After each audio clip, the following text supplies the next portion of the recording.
Всех приветствую! Вчера мы набрали сосновых шишек, и сегодня я уже начала было делать сироп от кашля из сосновых шишек.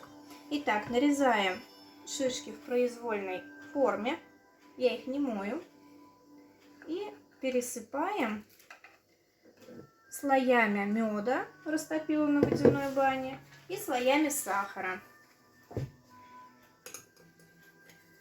Данный сироп очень полезен как для детей, так и для взрослых. Можно принимать при кашле, ангине, температуре и просто для поддержания здоровья, иммунитета. В сосновых шишках очень много содержится масел, смол, витаминов, микроэлементов, поэтому необходимо их запасать. Также из сосновых шишек можно готовить варенье. Вот я сегодня тоже закатывала. Очень вкусное, ароматное. Даже в варенье остается после термической обработки все полезные вещества. Также из сосновых шишек можно делать настойки на спирту или же на водке лучше. Помогают при восстановлении после инсульта, инфаркта, и нормализует память. Итак, банка у меня уже почти полная.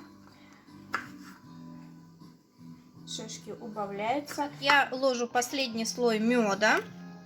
Данный сироп мы закрываем крышкой и убираем на подоконник где-то на месяца 2.